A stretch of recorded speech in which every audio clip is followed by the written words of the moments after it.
Hello friends, welcome to Nila's moral stories. வாங்க நேற்று story பார்க்கலாம். ஒரு ஊரில் ஒரு காடு இருந்துச்சா. அந்த காட்டுக்குள்ளே வந்து அந்த சிங்க ராஜா இருந்துச்சா. அந்த சிங்க ராஜா தான் அந்த காட்டுக்கே ராஜாவான். அப்போ வந்து அந்த சிங்க ராஜா கிட்ட ஒரு நரி வேலைக்கு இருக்குமா. அப்போ வந்து ஒரு நாள் வந்து அந்த சிங்கத்துக்கு பயங்கரமாக பசிச்சுதான்.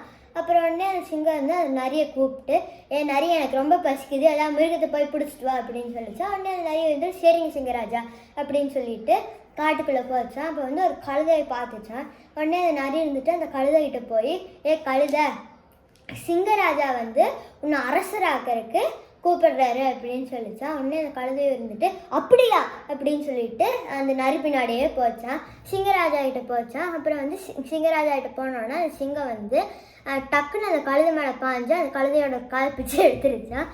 அப்புறம் வந்து அந்த காலை கடிச்சு பிச்சை எடுத்தோன்னா அந்த கழுதை வந்து குடுகுடுன்னு ஓடிடுச்சான். அப்புறம் வந்து அந்த சிங்கம் திருப்பி நரிக்கிட்ட, நரி அந்த கழுதை வந்து ஓடிடுச்சு, நீ வந்து வேறுதான் மிருகத்தை பிடிச்சிட்டு வா அப்படின்னு சொல்லிச்சா. உடனே அந்த நரி வந்துட்டு, ராஜா நான் அந்த கழுதையே பிடிச்சிட்டு வரேன் அப்படின்னு சொல்லிட்டு திருப்பி அந்த கழுதை பின்னாடியே ஓடிட்டே போச்சா.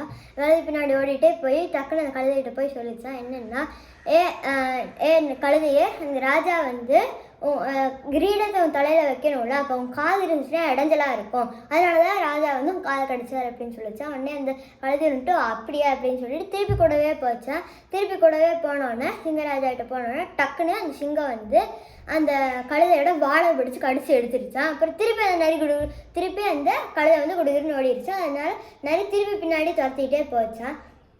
அப்புறம் வந்து துரத்திட்டே போய் சொல்லிச்சான் என்னென்னா, நரி வந்து அந்த கழுதையை துரத்திட்டே போய் சொல்லிச்சான் என்னென்னா, நீ சிம்மாசனத்தில் உட்காரணும்ல, உனக்கு வால் இருந்துச்சுன்னா அன்கம்ஃபர்டபுளாக இருக்கும்ல, உனக்கு கம்ஃபர்டபுளாக இருக்கணுங்கிறதுக்காக தான் வந்து சிங்கராஜா வாழை எடுத்தாரு அப்படின்னு சொல்லிச்சான். உடனே அந்த கழுதை இருந்துட்டு அப்படியா அப்படின்னு சொல்லி திருப்பி கூடவே போச்சான். அப்புறம் மூணாவது போனப்போ அந்த சிங்கம் வந்து அந்த கழுதை மேலே பாஞ்சு அந்த கழுதையை கொண்டு சாப்பிட்டுருச்சான். So moral of the story என்னென்னா, நம்ம ஒரு தடவை ஏமாறலாம், 2 தடவை ஏமாறலாம், திரும்ப திரும்ப போய் ஏமாந்துக்கிட்டே இருக்கக்கூடாது. தேங்க்யூ.